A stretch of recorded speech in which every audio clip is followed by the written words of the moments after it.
ಪ್ರಾತಃಕಾಲದ ಶಾಸ್ತ್ರ ಚಿಂತನೆಯಲ್ಲಿ ದುರಿತದಲ್ಲಿರುವಂತಹ ಕನ್ಯೆಗಳಿಗೂ ಶರಣಾರ್ಥಿಗಳು.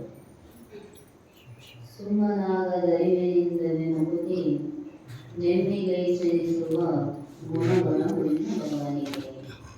ಗುರುಪಾದ ಸೇವೆ, ಶರಣರ ಸಂಗ, ಹರಪೂಜೆ, ಕರುಣ, ವಿನಯ, ನಿಜ ಸಮಯ ನಿಷ್ಠೆ, ವಿರತಿ, ವಿವೇಕ, ವಿದ್ಯೆ, ಕ್ಷಮೆ, ದಮೆ, ಸತ್ಯ, ಧರ್ಮ, ವರಭಕ್ತಿ, ನೀತಿಗಳ ಬಲವಿಲ್ಲದವರಿಗೆ ಸುಮ್ಮನಾಗದರಿವಿನಿಂದಲೇ ಮುಗುದಿ ನೆಮ್ಮಿಗೆ ಸೆನಿಸುವ ಗುಣಗಣವುಳ್ಳವರಿಗೆ. ಮನುಷ್ಯನಿಗೆ ನಾನು ಆರು ಅನ್ನುವಂತಹ ವಿಚಾರಗಳ ಹೊರತಾಗಿ ಏನಾಗುವುದಿಲ್ಲ, ಸುಖ ಅನ್ನುವಂಥದ್ದು ಸಿಗುವುದಿಲ್ಲ. ಪ್ರತಿಯೊಂದು ಕಾರ್ಯ ಮಾಡೋದು ಸುಖದ ಅಪೇಕ್ಷೆಯಿಂದಲೇ.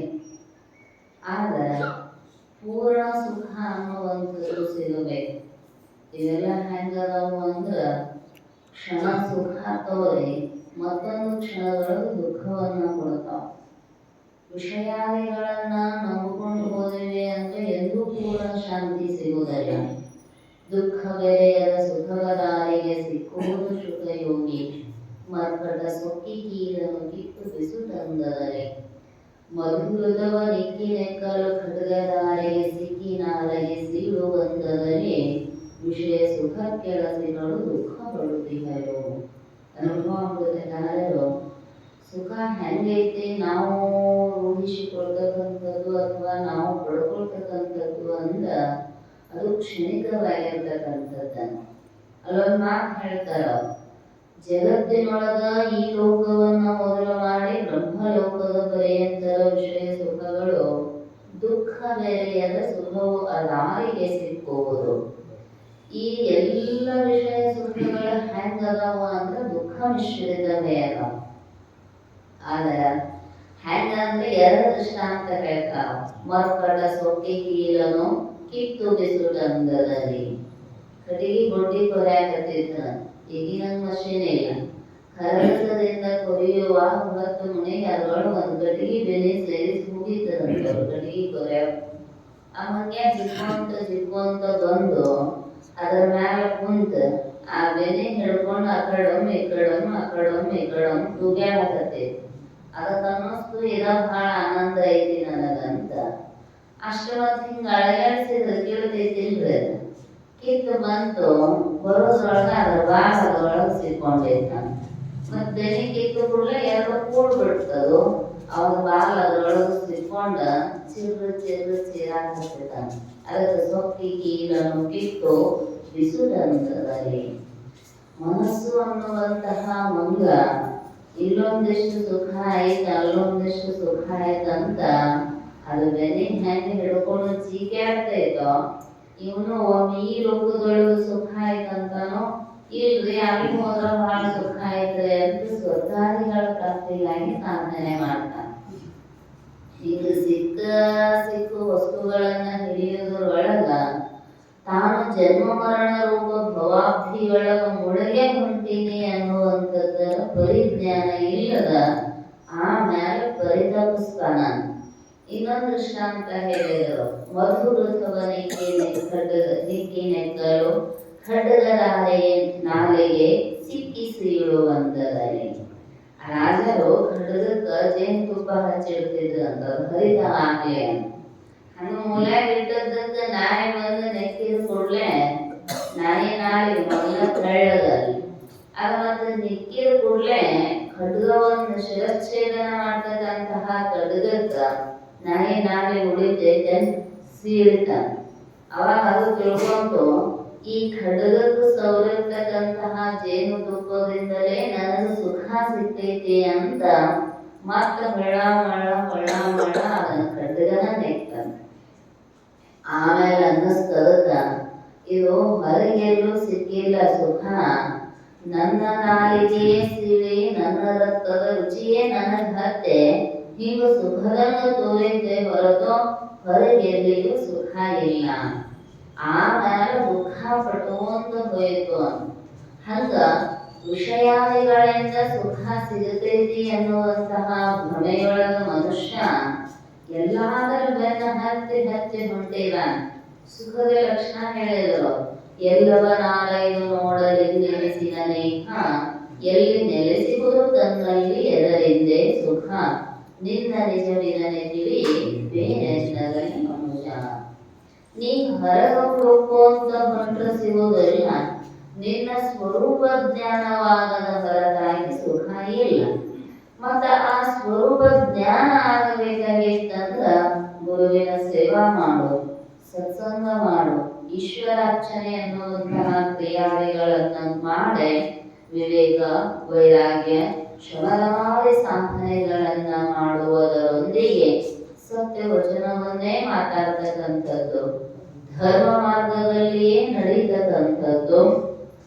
ಜೊತೆಗೆ ಹೇಳಿದರು ವರಭಕ್ತಿ ನೀತಿಗಳ ಬಲವಿಲ್ಲದವನಿಗೆ. ಭಕ್ತಿ ಅಂದ್ರ ಸಗುಣ ವಸ್ತುವಿನನ್ನ ಕುರಿತು, ಸಾಕಾರ ರೂಪ ವಸ್ತುವಿನನ್ನ ಕುರಿತು ಸಕಾಮದಿಂದ ಮಾಡ್ತಕ್ಕಂಥದ್ದು ಭಕ್ತಿ. ಆದ್ರ ಆ ಭಕ್ತಿ ಹಂಗ ಉಳಿಬಾರದಂತ, ಆರಂಭದಲ್ಲೇ ಮಾಡಿ. ಆದ್ರ ಅದು ಸಕಾಮ ಹೋಗಿ ಹೋಗಿ ಹೆಂಗಾಗಬೇಕು ಅಂದ್ರೆ ನಿಷ್ಕಾಮ ಭಕ್ತಿ ಆಗಬೇಕ. ನಿಷ್ಕಾಮ ಭಕ್ತಿಯಾದಾಗ ಮಾತ್ರ ಅಂತಃಕರಣ ಪೂರ್ಣ ಶುದ್ಧಿಯಾಗತೈತಿ. ಆ ಶುದ್ಧಾಂತಕರಣದಲ್ಲಿ ಜ್ಞಾನ ಆಗುತ್ತೆ. ಏನಾದರೂ ಇಚ್ಛಿತ ವಸ್ತುವನ್ನು ಬಯಸಿ ಭಕ್ತಿ ಮಾಡಿದ್ರೆ ಅಂದ್ರೆ ಸಿಗುತ್ತೈತೆ, ಆಗ ಅಂತಃಕರಣ ಶುದ್ಧಿಯಾಗುವುದಿಲ್ಲ ಅಂತ. ದೇವರ ಅದನ್ನು ಕೊಡು ಏನನ್ನು ಕೊಡು ಅಂದ್ರೆ ತಗೊಂಡು ಹೋಗು ಅಂತ, ಆಗ ಅವ ಬಂದು ಹೃದಯದೊಳಗ ವಾಸ ಆಗುವುದಲ್ಲ.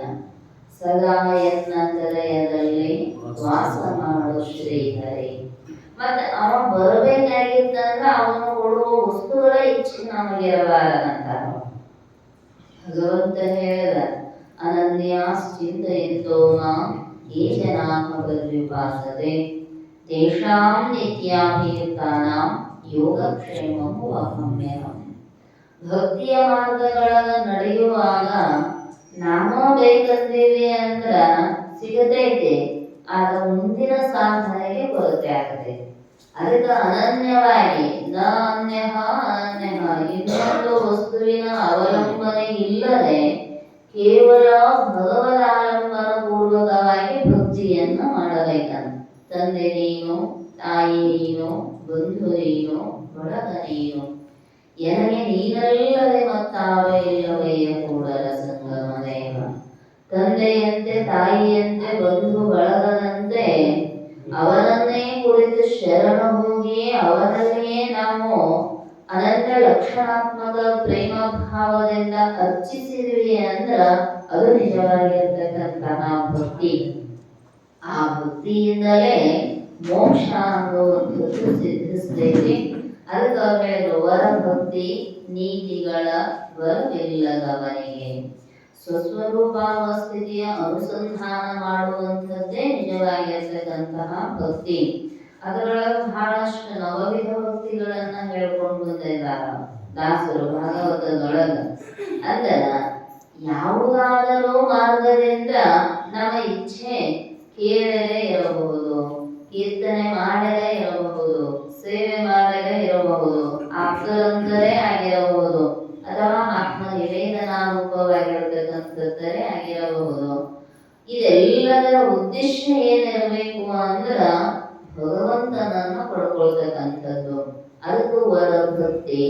ಕೊನೆಗೆ ಹೇಳಿದ್ರು ಮೊದಲನೆಯ ಚರಣಗಳಾಗ ನೀತಿಗಳ ಬಲವಿಲ್ಲದವನಿಗೆ. ನೀತಿ ಅಂದ್ರ ನಯತಿ ಇತಿ ನೀತಿ, ನಮ್ಮನ್ನ ಕರ್ಕೊಂಡು ಹೋಗಬೇಕ.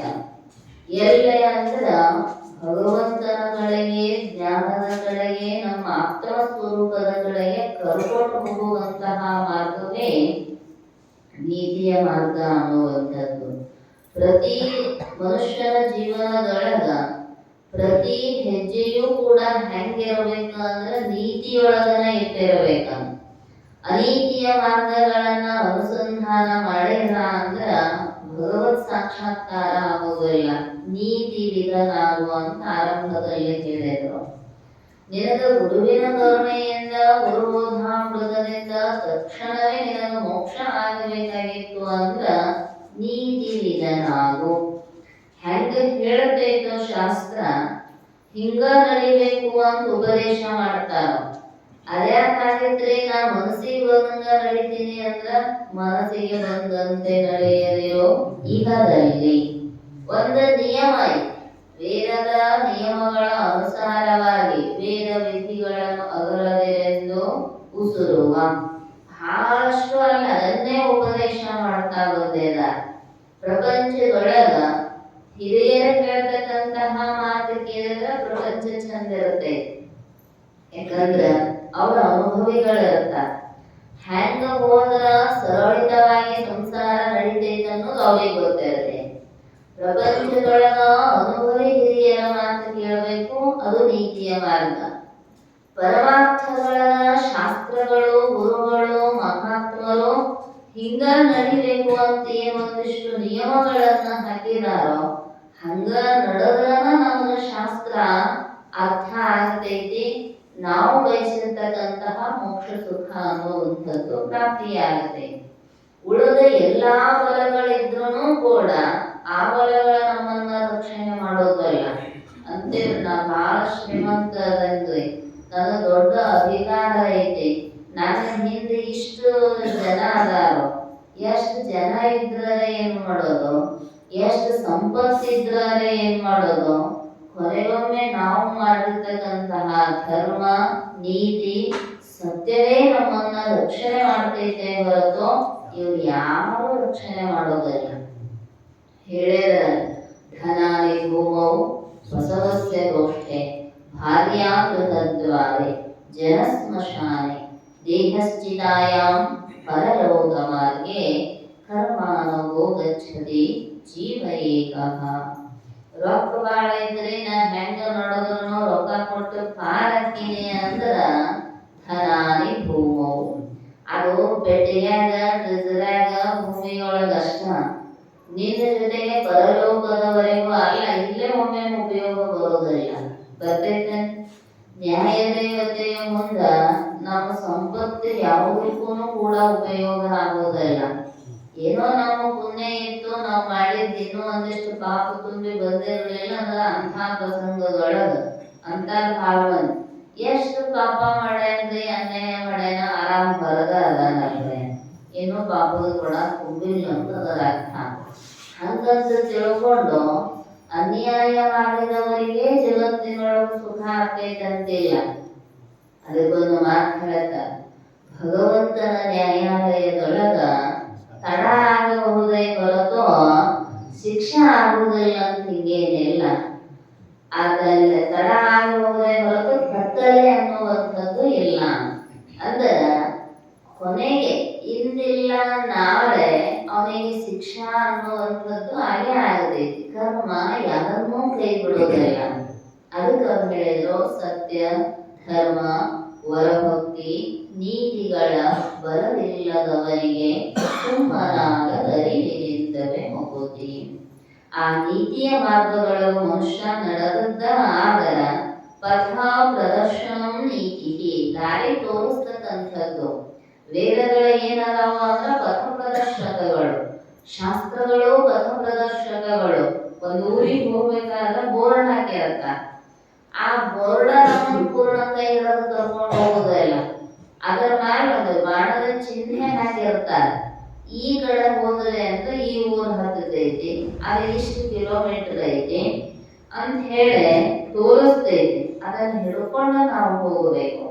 ಶಾಸ್ತ್ರಗಳು ವೇದಗಳು ಗುರುವಾಕ್ಯಗಳು ಕೂಡ ನಮಗ ಮಾರ್ಗದರ್ಶನವನ್ನ ಮಾಡ್ತಾವ, ಅಂದ್ರ ದಾರಿಯನ್ನ ತೋರಿಸ್ತಕ್ಕಂಥದ್ದು. ಹಾಗೆ ಹಿಡಿದು ಹೋದಿವಿ ಅಂದ್ರ ಮೋಕ್ಷ ಅನ್ನುವಂಥದ್ದು ಸ್ವತಃಸಿದ್ಧವಾಗಿರ್ತಕ್ಕಂಥದ್ದು. ನ್ಯಾಯಬೋಧಕ ವಾಕ್ಯ ನೀತಿ, ನ್ಯಾಯವಾದದ್ದನ್ನೇ ಉಪದೇಶ ಮಾಡತಕ್ಕಂತಹ ಮಾತುಗಳು. ರಾಜವಿದ್ಯಾ ನಿಯಂತ್ರ ಶಾಸ್ತ್ರ ನೀತಿ, ರಾಜವಿದ್ಯೆಯನ್ನ ನಿಯಂತ್ರಣ ಮಾಡತಕ್ಕಂಥದ್ದು. ಅಂದ್ರ ಅಲ್ಲಿಗೆ ಹೋಗಿ ನಮ್ಮನ್ನ ಮುಟ್ಟಿಸ್ತಕ್ಕಂಥದ್ದು ನೀತಿಯ ಮಾರ್ಗ. ಇಷ್ಟು ಬಲ ಇಲ್ಲ ಅಂತ ಆಯ್ತು ಅಂದ್ರ ಸುಮ್ಮನಾಗದು ಅರಿವಿನಿಂದಲೇ ಮುಗುತಿ. ಗುರುಗಳ ಸಮೀಪಕ್ಕೂ ಹೋಗಿ ಅಲ್ಲದ ಇಷ್ಟೆಲ್ಲ ಸದ್ಗುಣಗಳನ್ನ ತನ್ನಲ್ಲೇ ಊಹಿಸಿಕೊಂಡು ಗುರುವಾಕ್ಯವನ್ನ ಅತ್ಯಂತ ಶ್ರದ್ಧೆಯಿಂದ ಭಕ್ತಿಯಿಂದ ಶ್ರವಣ ಮನನ ನಿಧಿಧ್ಯಾಸನಾತ್ಮಕ ವಿಚಾರ ಮಾಡಿದ ನೆಮ್ಮೆ ಅರಿವಿನಿಂದಲೇ ಮೋಕ್ಷ. ಗುಣಗಣವಿಲ್ಲದವನಿಗೆ ಸುಮ್ಮನಾಗದು. ಸದ್ಗುಣಗಳ ಸಮೂಹ ಇಲ್ಲದೇ ಇರತಕ್ಕಂಥವನಿಗೆ ಮೋಕ್ಷ ಅನ್ನುವಂಥದ್ದು ಸುಮ್ಮನೆ ಆಗೋದಿಲ್ಲ. ಅಲ್ಲಿ ಎರಡನೆಯ ನುಡಿಯೊಳಗೆ ಹೇಳ್ತಾರೋ, ನಿಗಮಾಗಮಗಳು ನಂಬುಗೆ ನಿತ್ಯ ವಿಧಿಗಳ ನಗರವೆಚ್ಚರು ದೇಹಗಳು ವಿಮೋಹ ಜಗದಪವಾದದೆಡೆಯೊಳು ಭೀತಿ ಸುಜನರ ಬಗೆಗೊಳಿಸುವ ನಡೆನುಡಿ ಇಲ್ಲದವರಿಗೆ ಸುಮ್ಮನಾಗದರಿವಿನಿಂದವೇ ಮುಗುತಿ. ಅಷ್ಟೆಲ್ಲ ನೀತಿಗಳ ಬಲವಿಲ್ಲದವರಿಗೆ ಅಂತ ತಿಳಿಸಿ ಇನ್ನೊಂದಿಷ್ಟು ಶ್ರದ್ಧಾ ಎಲ್ಲಿರಬೇಕು ಅಂದ್ರ ನಿಗಮ ಆಗಮಗಳು ನಂಬುಗೆ ವೇದಗಳು ಆಮೇಲೆ ವೇದಾಂಗಗಳು ಏನ ನಮಗ ಉಪದೇಶವನ್ನ ಮಾಡ್ತಾವೋ ಅದರ ಮೇಲೆ ನಂಬಿಕೆ ಇರಬೇಕಂತ. ಪರೋಕ್ಷ ಜ್ಞಾನ ಯಾವಾಗ ಆಗ್ತೈತಿ ಅಂದ್ರೆ ಶಾಸ್ತ್ರದೊಳಗೆ ಶ್ರದ್ಧಾ ಇದ್ದಾಗ ಆಗತೈತಿ. ಗುರುವಾಕ್ಯದಲ್ಲಿ ಶ್ರದ್ಧಾ ವಿಶ್ವಾಸ ಇಟ್ಟಾಗ ಪರೋಕ್ಷ ಜ್ಞಾನ. ಅವ್ರು ಹೇಳ್ತಾರೆ, ನೀ ಇಂಥ ಕಾರ್ಯಗಳನ್ನ ಮಾಡಿದಿ ಅಂದ್ರ ನಿನಗ ಸ್ವರ್ಗಾದಿ ಲೋಕಗಳ ಪ್ರಾಪ್ತಿ ಅನ್ನುವಂಥದ್ದು ಆಗತೈತಿ. ಇಷ್ಟು ಜಪ ಮಾಡಬೇಕು, ಇಷ್ಟು ಯಜ್ಞ ಮಾಡಬೇಕು, ಇಷ್ಟು ಯಾಗ ಮಾಡಬೇಕು. ಅದರೊಳಗ ನಂಬಿಕೆ ಇರಬೇಕಲ್ಲ. ನಂಬಿಕೆ ಇಲ್ಲದ ಯಾವ ಕೆಲಸವೂ ಕೂಡ ಸಿದ್ಧಿಸುವುದಿಲ್ಲ. ಪ್ರಪಂಚದೊಳಗ ಚೆನ್ನಾಗಿ ಸಂಸಾರ ನಡಿಬೇಕಾಗಿತ್ತಂದ್ರ ಪರಸ್ಪರದಲ್ಲಿ ನಂಬಿಕೆ ಇರಬೇಕು. ಅವ್ರು ಹೇಳಿದ್ದಕ್ಕೆ ಇವ್ರು ಮಾಡಬೇಕು, ಇವ್ರು ಹೇಳಿದ್ದಕ್ಕೆ ಅವ್ರು ಮಾಡಬೇಕು. ಅದೇ ಹಂಗ್ರಿ ಅಂತ ದಿನ ಒಂದಕ್ಕೆ ಖ್ಯಾತಿ ತೆಗೆದ್ರು ಅಂದ್ರೆ ದಿನ ರಾಮಾಯಣ ಶುರು ಆಗ್ತಾವ. ಯಾಕಂದ್ರ ನಂಬಿಕೆಯ ಮೇಲೆ ಜೀವನ ನಡೆದೈತೆ ಹೊರತು ಅಪನಂಬಿಕೆ ಇತ್ತು ಅಂದ್ರ ಸಂಶಯಾತ್ಮ ವಿನಶ್ಯತೆ. ಕಣ್ಣಾಗಿನ ಹಳ್ಳ, ಕಾಲಾಗಿನ ಮುಳ್ಳ, ಮನಸ್ಸಿನಾಗಿನ ಸಂಶಯ ಬಹಳ ದಿನ ಸುಖ ಕೊಡೋದಿಲ್ಲ, ಬಿಡ್ಲೂಬಾರ್ದಂತ. ಅದೇನ್ ಬಿಡು ಒಂದಿಷ್ಟು ಹಾಳೆ ಬಿಟ್ಟೈತೆ ಬಿದ್ದೆ ತಂದೀವಿ ಅಂದ್ರ ಕನ್ನ ತೊಳಿತೈತ. ಕಾಲಾಗ ಮುಳ್ಳ, ಈ ಮುಳ್ಳು ತುಳಿ ಪ್ರಸನ್ನ ಬರುದಿಲ್ಲ. ಎಲ್ಲ ಕಾನ್ಸೈಟ್ ಆಗ್ಯಾವ. ಕಾಲ ಚಪ್ಪಲ್ ಹಾಕೊಂಡು ಹೊರಗೆ ಹೆಜ್ಜೆ ಇರತ್ತೈತಿ. ಅವಾಗೆಲ್ಲ ಅಡವಿ ಮಾರ್ಗದೊಳಗೆ ಅಡ್ಡಾಡ್ತಿದ್ರು, ಮುಳ್ಳು ತುಳಿತಿದ್ರು. ಆ ಮುಳ್ಳು ತುಳಿದನ್ನ ಕೆಲವೊಬ್ಬರು ಹಂಗ ಅದಕ್ಕೆ ನಂಗೆ ಯಾಕಂದ್ರೆ ಅಷ್ಟು ಬಿರುಸುನೇ ಇರ್ತೈತಿ. ಅದಕ್ಕೆ ನಂಗೆ ಎದ್ದು ಬಿಡು ಅಂತ ಹಿಂಗ ಕಾಲಕ್ಕೆ ಮುಂದೆ ಹೋದ್ರು. ಕಾಲಾನಂತರದೊಳಗೆ ಏನಕ್ಕಿತ್ರಿ, ಆನೆ ಕಿತ್ತದ ಗಡ್ಡೆಯಾಗಿ ಆನೆ ಕಿತ್ತು ನಡೆಯಾಕ ಗೊತ್ತಿರ್ಲಿಲ್ಲ. ಆಮೇಲೆ ಆಪರೇಷನ್ ಕೊಯ್ಕೊಂತಿದ್ರು ಅವರ ವೈದ್ಯರ್ಲಿ. ಈಗೆಲ್ಲ ಆಪರೇಷನ್ ದವಾಖಾನೆಗೆ ಹೋಗೋದು. ಹಂಗ ಮುಳ್ಳು ಬಹಳ ದಿನ ಬಿಟ್ಟಿವಿ ಅಂದ್ರ ಗೆಡ್ಡೆಯಾಗಿ ನಮಗ ನಡೆಯಾಕ ತೊಂದರೆ ಮಾಡ್ತೈತಿ. ಹಳ್ಳ ಬಹಳ ದಿನ ಬಿಟ್ಟಿವಿ ಅಂದ್ರ ನೋಡಾಕ ತೊಂದರೆ ಮಾಡ್ತೈತಿ. ಹಾಗ ಮನಸ್ಸಿನಾಗಿನ ಸಂಶಯ ಉಳಿತು ಅಂದ್ರ ಇಡೀ ಬದುಕಿನೊಳಗ ನೋಡುದು ಆಗುದಿಲ್ಲ, ನಡೆದ ಆಚರಣೆ ಮಾಡೋದನ್ನು ಆಗುದಿಲ್ಲ. ಜೀವನವೇ ಕತ್ತಲೆ ಎನ್ನುವಂಥದ್ದು ಆಗತೈತಿ.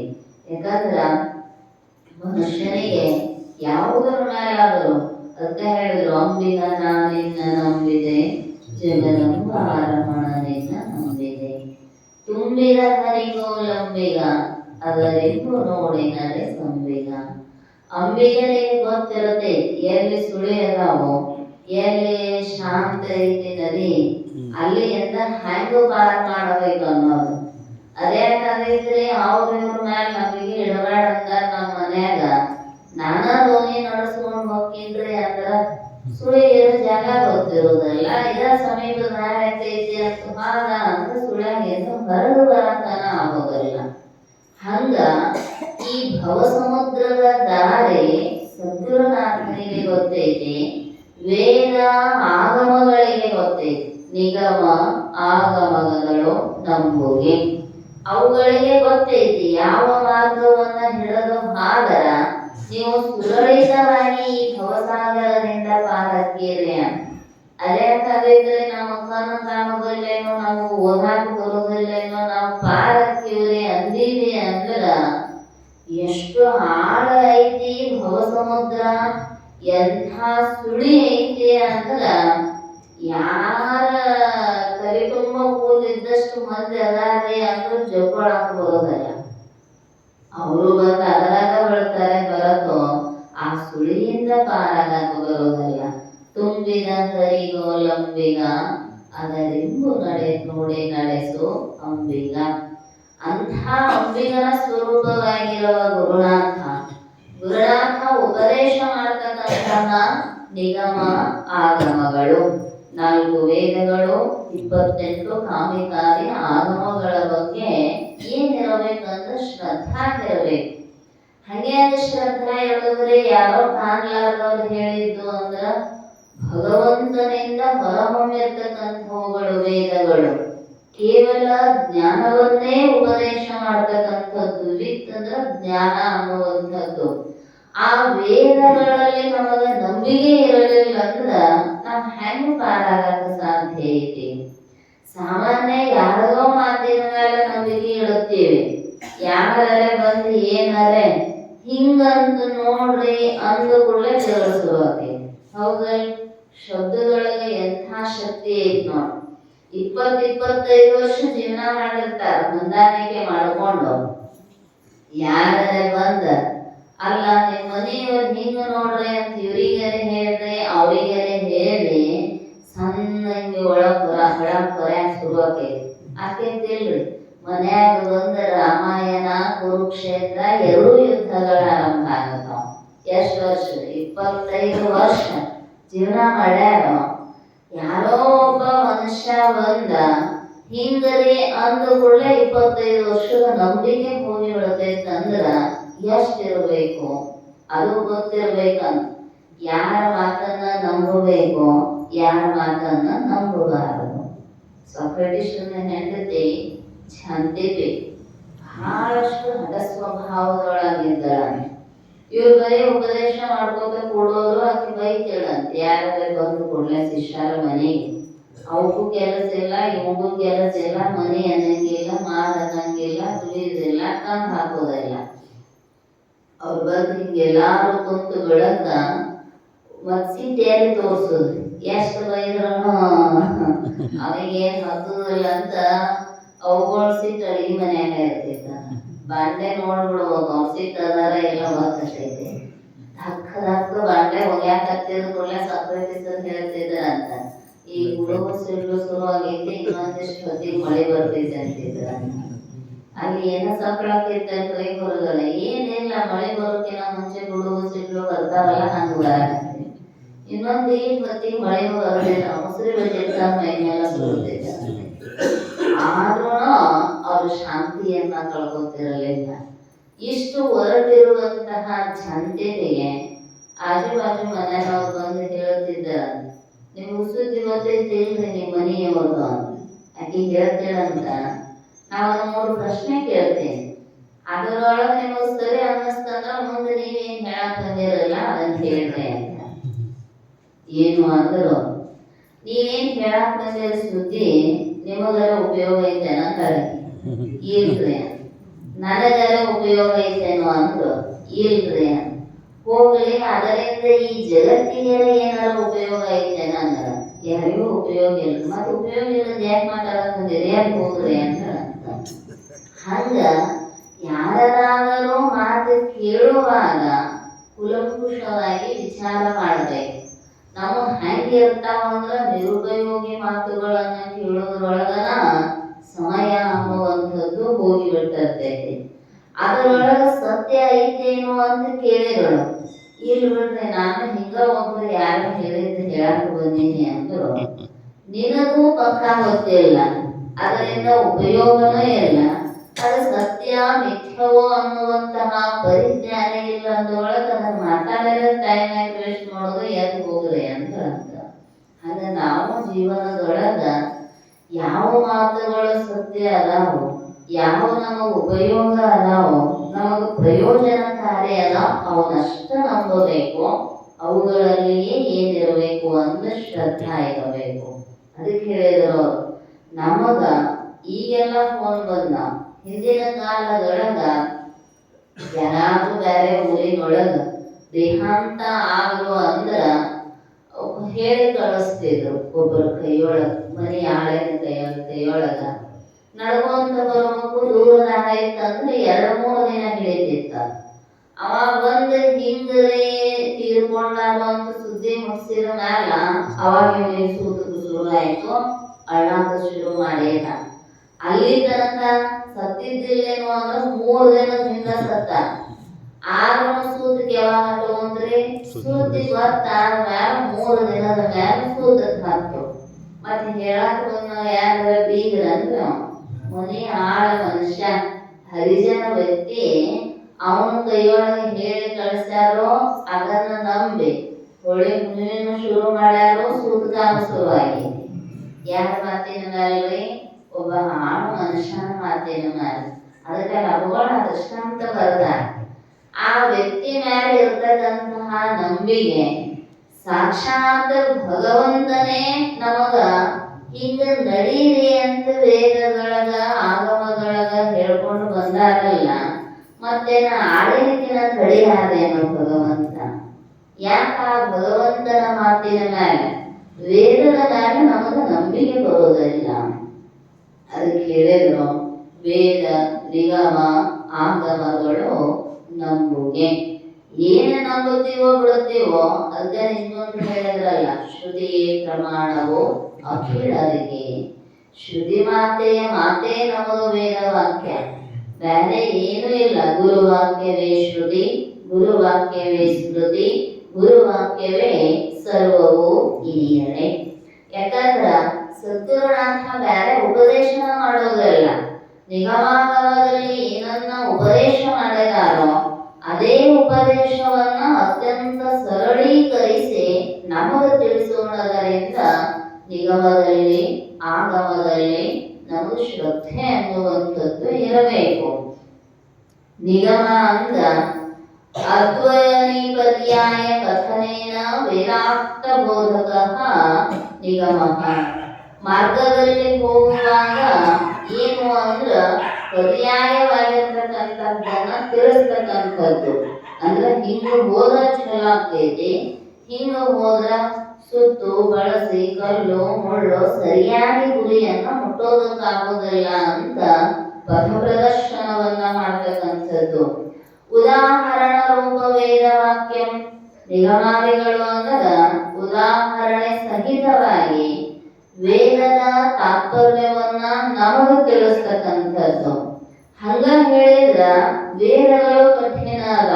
ವಿಚಾರ ಸಾಗರಗಳು ಹೇಳಿದ ಗುರುನಾಥ ಯಾಕೆ ಶ್ರೇಷ್ಠ ಭಗವಂತನಿಗಿಂತಲೂ ಅಂದ್ರ ವೇದಗಳು ಸಮುದ್ರದೋಪಾದಿಯೊಳಗ.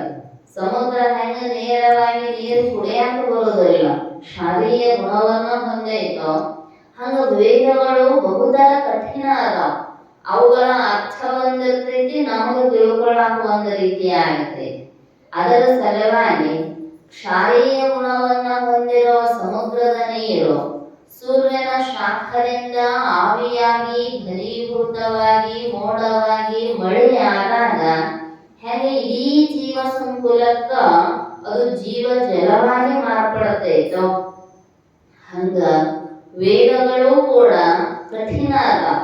ಸದ್ಗುರು ರೂಪ ಮೋಡದಿಂದ ಅದನ್ನ ಸಂಸ್ಕರಿಸಿ ಅದರೊಳಗಿರುವ ಕಾಠಿಣ್ಯ ರೂಪ ಕ್ಷಾರೀಯ ಗುಣವನ್ನ ಕಳೆದ ಅತ್ಯಂತ ಸರಳವಾಗಿ ಸ್ವಾನುಭವ ಯುಕ್ತಿ ದೃಷ್ಟಾಂತದ ಮೂಲಕ ಎಲ್ಲರಿಗೂ ತಿಳಿಯುವ ಒಬ್ಬರಿಗೆ ಅಂತಲ್ಲ, ಮಂದ ಅಧಿಕಾರಿಯನ್ನ ಹಿಡ್ಕೊಂಡು ಉತ್ತಮ ಅಧಿಕಾರಿಯ ಪರ್ಯಂತರವೂ ಕೂಡ ಅನುಕೂಲವಾಗುವ ರೀತಿಯೊಳಗ ಉಪದೇಶ ಮಾಡುವುದರಿಂದ ಸದ್ಗುರುನಾಥ ಬಹಳ ದೊಡ್ಡವನು ಅಂತ ಅಲ್ಲಿ ಬಳಸಿದ್ದಾರೆ. ಅದಕ್ಕೆ ಆ ಗುರುನಾಥ ಕಠಿಣವಾಗಿರುವ ವೇದಗಳ ಅರ್ಥವನ್ನ ಉದಾಹರಣೆಯ ಮೂಲಕವಾಗಿ ತಿಳಿಸ್ತಾನೋ ಅದರೊಳಗೆ ನಂಬಿಕೆ ಇರಬೇಕು. ಆಗಮ ಅಂದ್ರೆ ನಿರ್ದೋಷ ಶಬ್ದ ಆಗಮ, ಅದರೊಳಗೆ ಯಾವುದೊಂದು ದೋಷ ಇರೋದಲ್ಲ. ನಿರ್ದೋಷ ರೂಪವಾಗಿರ್ತಕ್ಕಂತಹ ಶಬ್ದಗಳ ಅನುಸಂಧಾನದಿಂದ ನಿರ್ದೋಷವಾದ ಪರಬ್ರಹ್ಮವನ್ನ ಪಡೆಯುವುದಕ್ಕ ಸಾಧನೆ. ವಿಧಿ ನಿಷೇಧ ಶಬ್ದ, ಈ ಆಗಮದೊಳಗ ಇದನ್ನ ಮಾಡಬೇಕು, ಇದನ್ನ ಬಿಡಬೇಕು. ವಿಹಿತ ಜನ್ಯವಾಗಿರ್ತಕ್ಕಂತಹ ಕರ್ಮಗಳು ವಿಧಿ ಕರ್ಮಗಳು, ಇನ್ನು ನಮಗ ಬೇಡಾದ ಪಾಪಗಳ ಉತ್ಪತ್ತಿಗೆ ಕಾರಣೀಭೂತವಾಗಿರ್ತಕ್ಕಂಥದ್ದು ನಿಷಿದ್ಧ ಕರ್ಮಗಳು. ಇವುಗಳನ್ನ ತಿಳಿಸ್ತಕ್ಕಂಥದ್ದು ಆಗಮಗಳು. ಸಂದಿಗ್ಧಾರ್ಥ ಸಿದ್ಧಿ ಹೇತು ಆಗಮ. ಅರ್ಥದೊಳಗ ಸಂದಿಗ್ಧತೆ ಅನ್ನುವಂಥದ್ದು ಇರ್ತೈತಿ, ಕಠಿಣತನ ಅನ್ನುವಂಥದ್ದು. ಅದನ್ನ ಸುಲಭವಾಗಿ ನಮಗೆ ತಿಳಿಸಿಕೊಡ್ತಕ್ಕಂಥದ್ದು. ಅತ್ಯಂತ ಗೂಢವಾಗಿರ್ತಕ್ಕಂತಹ ವಸ್ತು ಐತಂದ್ರೂ ಕೂಡ ಆ ಅರ್ಥವನ್ನ ನಮಗೆ ತಿಳಿಸಿಕೊಡುವುದರಲ್ಲಿ ಕಾರಣೀಭೂತವಾಗಿರ್ತಕ್ಕಂಥವುಗಳು ಆಗಮಗಳು. ಶಬ್ದ ಪ್ರಮಾಕರಣಂ ಆಗಮ ಅಂದ್ರ ಈ ಶಬ್ದ ಪ್ರಮಾಣಕ್ಕೆ ಸಾಧನೀಭೂತವಾಗಿರ್ತಕ್ಕಂಥದ್ದು. ಆಗತಂ ಶಿವಭಕ್ತೇಭ್ಯೋ ಗತಂ ಚ ಗಿರಿಜಾಶ್ರುತೌ ಮತಂ ಚ ವಾಸುದೇವಸ್ಯ ತಸ್ಮಾತ್ ಆಗಮಶ್ಚುಚ್ಯತೆ. ಆಗಮಕ್ಕೆ ಲಕ್ಷಣ ಹೇಳಿದ್ರು. ಆಗತಂ ಶಿವಭಕ್ತೇಭ್ಯೋ, ಎಲ್ಲಿಯಿಂದ ಹೊರಹೊಮ್ಮಿದಾವ ಅಂದ್ರೆ ಶಿವನ ಮುಖದಿಂದ ಹೊರಹೊಮ್ಮಿದಾವ. ಗತಂ ಚ ಗಿರಿಜಾಶ್ರುತೌ, ಪಾರ್ವತೀ ದೇವಿಯ ಕರ್ಣದೊಳಗ ಪ್ರವೇಶವನ್ನ ಮಾಡಿದಾವ. ಮತಂ ಚ ವಾಸುದೇವಸ್ಯ, ಅವುಗಳ ಉಪದೇಶದ ಏನದ ಕಾರಣ ಅಂದ್ರೆ ನಮಗ ಭಗವಂತನನ್ನ ವಾಸುದೇವನನ್ನ ತಿಳಿಸಿಕೊಡುವಂತಹ ಮಾತುಗಳು. ಆದ್ದರಿಂದ ಅವುಗಳಿಗೆ ಆಗಮ ಅಂತ ಕರೆದಿದ್ದಾರೆ. ಇಂಥ ನಿಗಮ ಆಗಮಗಳಲ್ಲಿ ನಂಬುಗೆ. ಯಾರು ಏನೇ ಹೇಳಿದ್ರು ಕೂಡ ನಿಗಮಾಗಮದೊಳಗೆ ಇರ್ತಕ್ಕಂಥದ್ದು. ಬಹಳ ಜನ ಬರ್ತಾರೆ ಭೇದವಾದಿಗಳು, ಅದು ಸುಳ್ಳೈತಿ ಇದು ಸುಳ್ಳೈತಿ ಅಂತ. ಅಂಥವರ ಮಾತನ್ನ ಎಂದೂ ನಂಬಬಾರ. ಸಿದ್ಧಾರೂಢ ಪಂಚಕ್ರೋಶ ಯಾತ್ರೆಯನ್ನ ಮಾಡುವಾಗ ಅದ ಕೆಲಸ ಮಾಡ್ಯಾರ. ಯಾರ್ಯಾರ ಭೇದವಾದಿಗಳು ಇದ್ರು, ಯಾರ್ಯಾರು ನ್ಯಾಯವೇ ಶ್ರೇಷ್ಠ ಅಂತಿದ್ರು, ಕೆಲವೊಬ್ಬರು ಕಾಪಾಲಿಕರು ತಮ್ಮ ಮತವೇ ಶ್ರೇಷ್ಠ ಅಂತಿದ್ರು. ಎಲ್ಲರಿಗೂ ವೇದಗಳನ್ನ ಉಪದೇಶ ಮಾಡಿ ಅವರವರ ಮನದ ಭ್ರಾಂತಿಯನ್ನ ಬೆಳೆಸಿರ್ತಕ್ಕಂಥವರು ಜ್ಞಾನಿಗಳು. ಅದಕ್ಕೆ ಹೇಳಿದ್ರು ನಿಗಮಾಗಮಗಳು ನಂಬುಗೆ. ನಿತ್ಯ ವಿಧಿಗಳನ್ನು ಅಗಲದ ಎಚ್ಚರು. ನಮಗೇನು ಜಾಗೃತಿ ಇರಬೇಕು ಜೀವನದೊಳಗ ಅಂದ್ರ ನಿತ್ಯ ವಿಧಿಗಳು. ವಿಧಿ ಅಂದ್ರೆ ಹಿಂಗ ಇರಬೇಕು ಅನ್ನುವಂಥದ್ದು ನಿಯಮ. ನಿತ್ಯ ವೇದಗಳ ಒಂದಿಷ್ಟು ಕರ್ಮಾದಿಗಳನ್ನ ಹೇಳಿದ. ವಿಹಿತ ಕರ್ಮ, ನಿಷೇಧ ಕರ್ಮ, ಮುಖ್ಯವಾಗಿ ಆರಂಭದಲ್ಲಿ 2. ಅದರೊಳಗ ಮತ್ತು ವಿಭಾಗ ಮಾಡಿದ. ವಿಹಿತ ಕರ್ಮಗಳ ನಿತ್ಯ ಕರ್ಮ, ನೈಮಿತ್ತಿಕ ಕರ್ಮ, ಕಾಮ್ಯ ಕರ್ಮ, ಪ್ರಾಯಶ್ಚಿತ್ತ ಕರ್ಮ. ಆ ಪ್ರಾಯಶ್ಚಿತ್ತದೊಳಗೆ 2 ಮಾಡಿದ.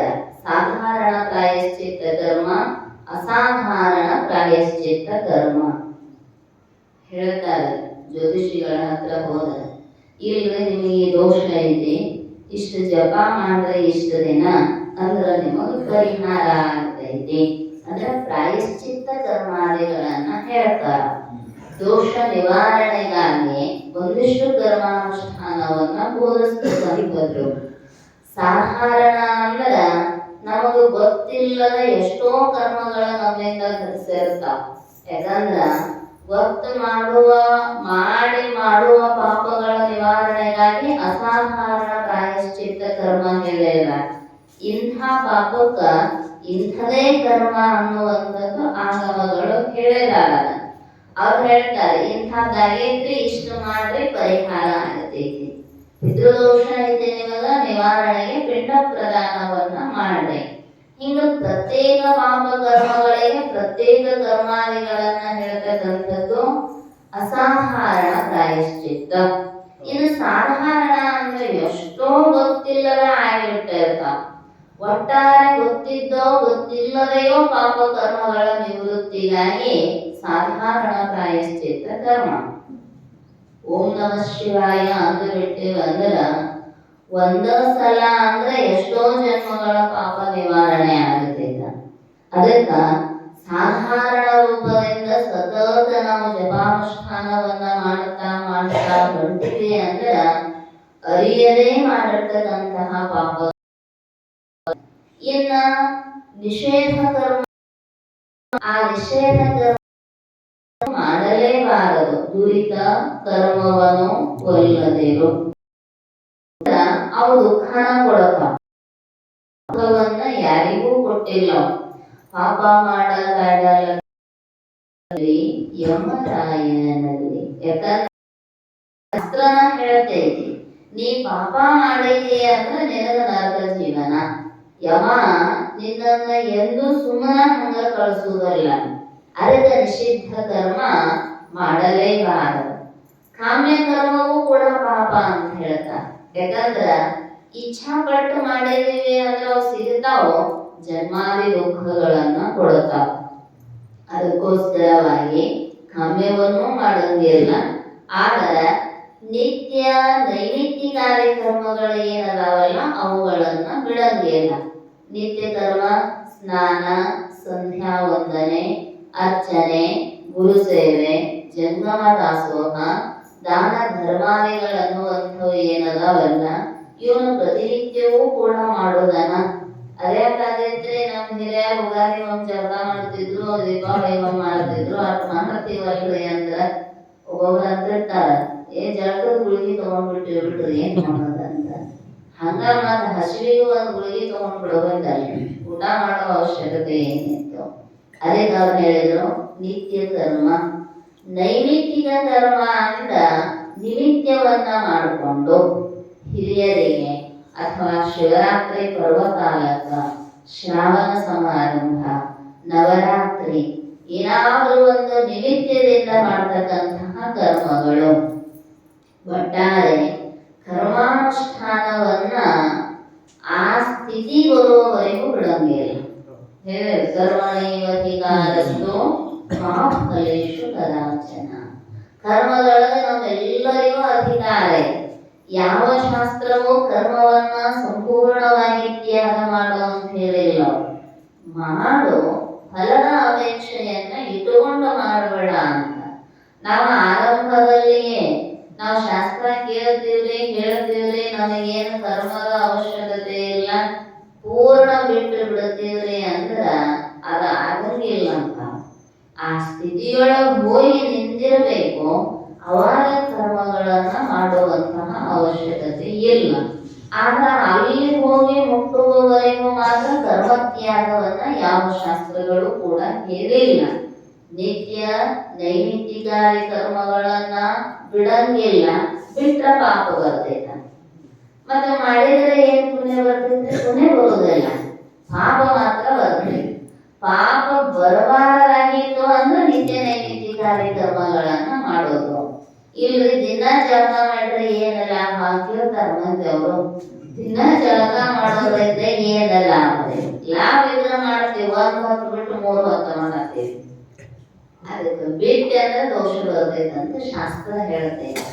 ದೋಷ ಬರಬಾರದು ಅಂತ ಅನ್ನುವ ಇಚ್ಛಾ ಇತ್ತಂದ್ರ ನಿತ್ಯ ನೈಮಿತ್ತಿಕ ಕಾರ್ಯಕ್ರಮಗಳನ್ನ ಮಾಡೋದು.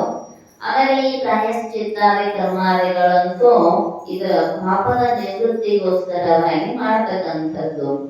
ಈ ಎಲ್ಲ ಕರ್ಮಾನುಷ್ಠಾನಗಳ ಮಾಡೋ ಉದ್ದೇಶ ಏನು ಅಂದ್ರ ಅಂತರಂಗ ಶುದ್ಧಿಗೋಸ್ಕರವಾಗಿ. ಉಳಿದದ್ದು ಏನೂ ಇಲ್ಲ.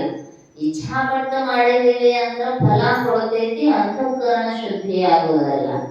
ಫಲ ಬಯಸಲಾರದ ಮಾಡಿದೆನೆಂಬುದು ಮನದಲ್ಲಿ ಹೊಳೆದರೆ ಏನಿಸಿ ಕಾಡಿತ್ತು ಶಿವನಡಂಗುರ. ಮಾಡಿದನೆನ್ನದಿರ ಲಿಂಗಕ್ಕೆ, ಮಾಡಿದನೆನ್ನದಿರ ಜಂಗಮಕ್ಕೆ, ಮಾಡಿದನೆಂಬುದು ಮನದಲ್ಲಿಲ್ಲದಿದ್ದರೆ ಬೇಡಿದ್ದ ನೀವ ಕೂಡಲ ಸಂಗಮ ದೇವ. ನಾವು ಇಚ್ಛಾಪಟ್ಟ ಅವನಿಗೆ ಒಂದಿಷ್ಟು ಸಲ್ಲಿಸೆ ಮಾಡಿದ್ರ ಕೊಡ್ತಾನ್ರಿ ಅಂತ ಹಿಂಗೇನಿಲ್ಲ. ನಮ್ಮ ಆರಂಭದಲ್ಲಿಯೇ ಬೇಡಿಕೆಯಲ್ಲಿ ಎಷ್ಟು ಅವನ ಇಟ್ಟ ಪೂಜಾಕ್ಕೆ ಕುಂತೀವಿ, ಮಾಡ್ತೀವಿಲ್ಲ, ಎಲ್ಲರೂ ಮಾಡ್ತೀವಿ. ಸಂಕಲ್ಪ ಮಾಡಿ ಪೂಜಾ ಮಾಡ್ತೀವಿ. ರುದ್ರಾಭಿಷೇಕ ಮಾಡುವಾಗ ಮಾಡಿಸ್ತಾರಿಲ್ರಿ ಸಂಕಲ್ಪ.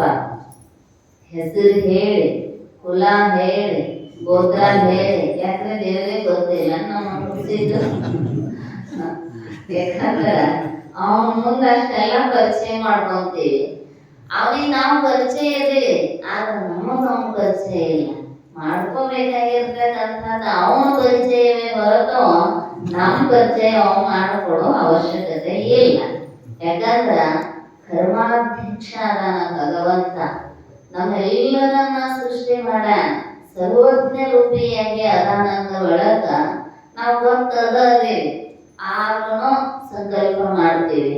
ಮಮ ಅಂತ ಹೆಸರು ಹೇಳಿ, ದೆಸಿ ಹೇಳಿ, ದಿಕ್ಕು ಹೇಳಿ, ಮತ್ತೇನಂತೀವಿ ಧರ್ಮ ಅರ್ಥ ಕಾಮ. ಆಮೇಲೆ ಮೊದಲೇಂದ್ರೆ ಇಷ್ಟ ಪ್ರಾಪ್ತ್ಯರ್ಥಂ, ಪ್ರಾಪ್ತ ಲಕ್ಷ್ಮಿ ಸ್ಥಿರಕಾಲ ಸಿದ್ಧಾರ್ಥಂ, ಅಪ್ರಾಪ್ತ ಲಕ್ಷ್ಮಿ ಪ್ರಾಪ್ತ್ಯರ್ಥಂ. ಇಲ್ಲದ್ದು ಬರ್ಲಿ, ಇದ್ದದ್ದು ಹೋಗ್ಲಿ ಅನ್ನೋದಿಲ್ಲ, ಇದ್ದದ್ದು ಖಾಯಮಾಗಿ ಇಲ್ಲೇ ಇರಲಿ ಅಂತ. ಮತ್ತ ಭಕ್ತಿ ಜ್ಞಾನ ವೈರಾಗ್ಯ ಸಿದ್ಧಾರ್ಥಂ ಅಂತ ಹೇಳ್ತಾರ, ಅದನ್ನ ಲಾಸ್ಟಿಗೆ ಹೇಳ್ತಾರ. ಅದು ಬರಲಿ ಬಿಟ್ರ ಬಿಡ್ಲಿ. ಆರಂಭದಲ್ಲಿ ಎಷ್ಟು ಅನುಕೂಲ ಇದ್ದಲ್ಲ ಅಷ್ಟು ಸಂಕಲ್ಪ ಮಾಡಿ ಮಾಡೋದು. ಅದೊಂದು ತಂತ್ರದ ಆಗಮಗಳ ಹೇಳಿರ್ತಕ್ಕಂತಹ ಪದ್ಧತಿ ಮಾಡಬಾರದಂತಲ್ಲ. ಆದರ ಪ್ರತಿ ಕರ್ಮದೊಳಗನು ಕೂಡ ಹೆಂಗಿರಬೇಕಂದ್ರ ನಿಷ್ಕಾಮ ಇರಬೇಕು. ಅಂದ್ರ ಅಂತಃಕರಣ ಶುದ್ಧಿಯಾಗಿರ್ತೈತಿ. ಮತ್ತೆ ಎಷ್ಟು ಯಾವಾಗ ಏನು ಕೊಡ್ಬೇಕು ಅನ್ನೋದು ಮೊದಲ ರಚನೆ ಮಾಡಿದಾನ ಹೇಳಿಬಿಟ್ಟಿದ್ದಾರೆ ಅವರು. ಆ ರಚನೆಯಾಗಿರ್ತಕ್ಕಂಥದ್ದನ್ನ ನೀವು ಬಯಸಿದರೂ ಬಯಸದೇ ಇದ್ದರೂ ಬಂದೇ ಬರ್ತೈತಿ. ಅದು ಎಷ್ಟು ಬರೋದೋ ಅಷ್ಟ ಬರೋದು. ಅದೇನು ಹೆಚ್ಚಿಗಂತೂ ಬರೋದಿಲ್ಲ, ಕಡಿಮೆಂತೂ ಆಗೋದಲ್ಲ. ಅಂತ ಹೇಳಿದ್ರು ಅವರು, ಸುಖಗಳ ಹೆಂಗ ನಮಗ ದುಃಖಾದಿಗಳ ಹೆಂಗ ಭೋಗವನ್ನ ಕೊಡ್ತಾವೋ, ಸುಖಗಳು ಕೂಡ ಭೋಗವನ್ನ ಕೊಡ್ತಾವ. ಅದರ ಬಗ್ಗೆ ಏನು ಚಿಂತೆ ಮಾಡೋ ಅವಶ್ಯಕತೆ ಇಲ್ಲ. ಆಗ ಪ್ರತಿನಿತ್ಯವೂ ಪ್ರತಿ ಕ್ಷಣವೂ ಕೂಡ ನಿತ್ಯ ವಿಧಿಗಳನ್ನ ಅಗಲದಂತಹ ಎಚ್ಚರಿಕೆ ಇರಬೇಕು.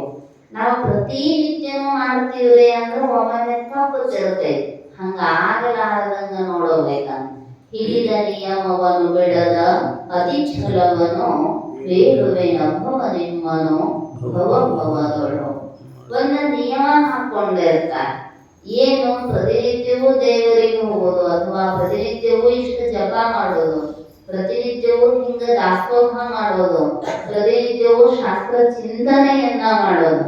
ನಿತ್ಯ ವಿಧಿಗಳು ಅಂದ ಕೂಡಲೇ ನಮಗ್ ಬರೀ ಆ ಧರ್ಮದ ಕಡೆಗೆ ಅಷ್ಟೇ ಲಕ್ಷ್ಯ ಹೋಗುತ್ತೆ ಇದೆ. ಶ್ರವಣಾದಿಗಳು ಕೂಡ ಕರ್ಮಗಳೇ. ಯಾಕಂದ್ರೆ ಅದನ್ನು ಕೇಳ್ತೇವಲ್ಲ, ಶ್ರವಣ ಮನನ ನಿಧಿಧ್ಯಾಸನಾತ್ಮಕ ವಿಚಾರ, ಸದ್ಗುರು ಸೇವೆ, ಶರಣರ ಸಂಘ ಮೊದಲಾಗಿರ್ತಕ್ಕಂಥವುಗಳು ಕೂಡ ನಿತ್ಯ ವಿಧಿಗಳೇ. ಇವುಗಳನ್ನ ಮಾಡಲೇಬೇಕಾಗಿರ್ತಕ್ಕಂಥದ್ದು. ಉಳಿದುದು ಮಾಡ್ರಿ ಬಿಡ್ರಿ. ಆದ್ರೆ ಇದನ್ನ ಮಾತ್ರ ತತ್ ಚಿಂತನಂ, ತತ್ ಕಥನಂ, ಅನ್ಯೋನ್ಯಂ, ತತ್ ಪ್ರಬೋಧನಂ. ದೇಹಗಳ ಉಸಿರಿರುವವರೆಗೂ ಕೂಡ ಮಾಡಲೇಬೇಕಾಗಿರ್ತಕ್ಕಂತಹ ವಿಧಿಗಳು ಇವು. ಶಾಸ್ತ್ರಾದಿ ಶ್ರವಣಾದಿಗಳನ್ನುವಂಥವುಗಳನ್ನ ಮಾಡಬೇಕು. ಅದರೊಳಗೆ ಎಚ್ಚರ ಇರಬೇಕ. ಎಚ್ಚರ ತಪ್ಪಿ ನಡೆದರ ಜೀವನ ದುಸ್ತರ ಆಗ್ತೈತಿ. ಅದಕ್ಕೆ ಹೇಳಿದ್ರು, ಸುಮ್ಮನಾಗದರಿವಿನಿಲ್ಲವೇ ಮುಗುದಿ, ನೆಮ್ಮಿಲೇಸೆನಿಸುವ ಗುಣಗಣವಿಲ್ಲದವನಿಗೆ, ನಿಗಮಾಗಮಗಳು ನಂಬುಗೆ, ವೇದ ವಿಧಿಗಳ ನಗಲದ ಎಚ್ಚರು, ದೇಹದಳು ವಿಮೋಹ, ಜಗದ ಅಪವಾದದೆಡೆಗಳು ಭೀತಿ, ಸುಜನರ ಬಗೆಗೊಳಿಸುವ ನಡೆನುಡಿ ಇಲ್ಲದವನಿಗೆ, ಸುಮ್ಮನಾಗದು ವಿಧಿಗಳೊಂದರೆ ಮುಕ್ತಿ ಅಂತ ಶ್ರೀಮತಿ ಜೀವನ ಶಿವಯೋಗಿಗಳು ಮೋಕ್ಷ ಮಾರ್ಗಕ್ಕ ಪರಂಪರಾ ಸಾಧನ ರೂಪವಾಗಿರತಕ್ಕಂತಹ ಸದ್ಗುಣಗಳ ಬಗ್ಗೆ ತಿಳಿಸ್ತಾ ಇದ್ದಾರೆ. ಉಳು ವಿಷಯ ಮತ್ತೆ ನಾಳೆ ಚಿಂತನೆ ಮಾಡೋಣ ಅಂತ ತಿಳಿಸ್ತಾ 12 ಅಪರೂಪ ಪುಷ್ಪಗಳನ್ನ ಜಗದ್ಗುರು ಶಿವಾನಂದರ ಚರಣ ಸನ್ನಿಧಿಗೆ ಸಮರ್ಪಿಸಿ ಹರವೋ ಶರಣಾವತು ಶರಣೌ ಪುನಃ